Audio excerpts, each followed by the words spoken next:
네, 안녕하세요. 금융행정TV의 김현행정사입니다. 네. 오늘 이제 날씨가 굉장히 좋은데, 며칠 만에 좀 날씨가 굉장히 이제 좋아진 것 같습니다. 제가 오늘 준비한 내용은, 비거주자의 국내 부동산 취득에 관한 얘기를 조금 얘기를 해보려고 합니다. 우리가 외환거래법상, 비거주자가 대한민국에 거주하지 않으신 분이 대한민국의 부동산을 취득하려고 하는 경우가 있으십니다.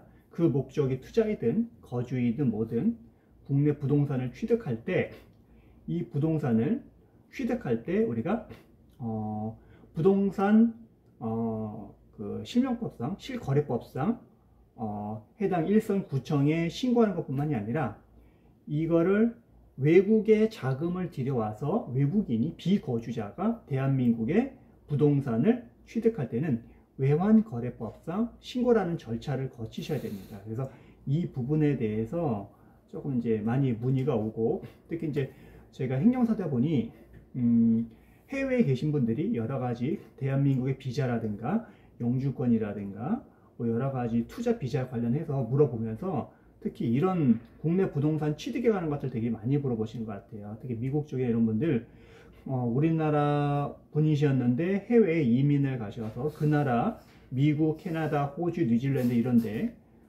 국적을 취득하셔서 또 대한민국의 어떤 부동산을 취득하거나 뭐 투자 목적을 하시는 분들이 꽤 많으신 것 같아요. 그래서 그런 분들도 있고, 또 외국의 법인이 우리나라에 뭔가 연락사무소를 만들거나 지사를 만들거나 하면서 국내 부동산을 취득하는 경우가 있습니다. 그런 경우에도 그 부동산을 취득해서 투자 목적도 있고 지사 사무실로 쓰거나 아니면 연락사무소 쓰거나 이런 경우를 해가지고 국내 부동산을 취득하는 경우가 굉장히 많으십니다. 그래서 이 관련된 부분을 조금 제가 말씀을 드리려고 하는데, 일단 그 비거주자가 국내 부동산을 이제 취득을 할 때 신고해야 되는 경우가 있고 신고하지 않아야 되는 경우가 있습니다. 일단 이런 경우는 신고를 안 하셔도 되세요. 해저광물자원개발법에 따라서 비거주자인 조강권자가 그런 거를 이제 광물을 개발하는 분이 국내 부동산을 취득하는 경우에는 취득 신고를 안 하셔도 되고요. 비거주자가 본인 친족 종업원의 거주용으로 국내에 있는 부동산을 임차하는 경우에도 마찬가지고 신고를 안 하셔도 됩니다. 그리고 국민인 비거주자가 대한민국 국민인데 대한민국에 거주하지 않는 비거주자가 국내에 있는 부동산 또는 이에 관한 권리를 취득하는 경우에도 신고를 안 하셔도 됩니다.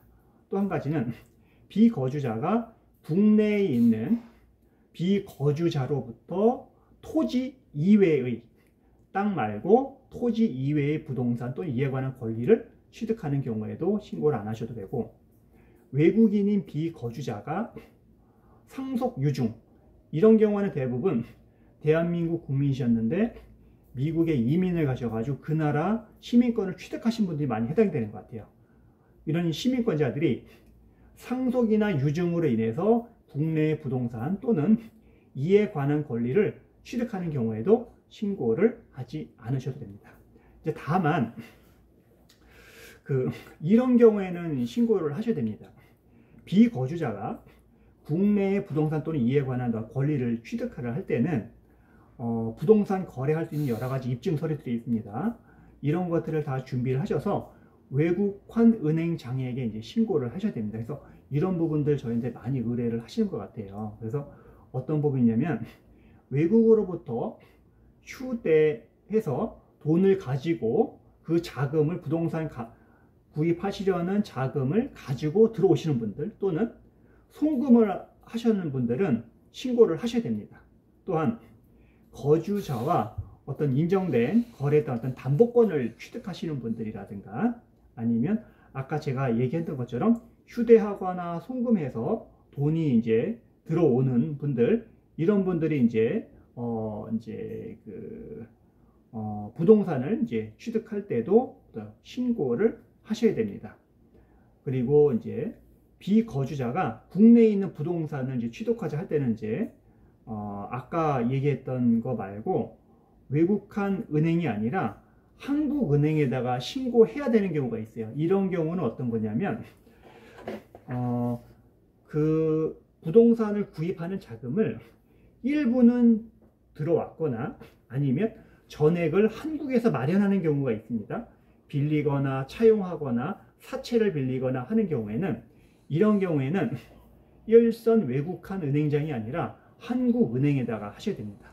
한국은행에다가 신고를 하셔야 되기 때문에 그런 부분 조금 차이점이 있기 때문에 좀 잘 준비를 좀 하셔야 될 것 같고요. 그래서 서류 부분이 조금 많이 애매하실 거예요. 그래서 그 중요한 부분은 자금을, 부동산을 구입하려는 자금이 어떠한 경로를 통해서 들어오는 부분에 대해서 하셔야 됩니다.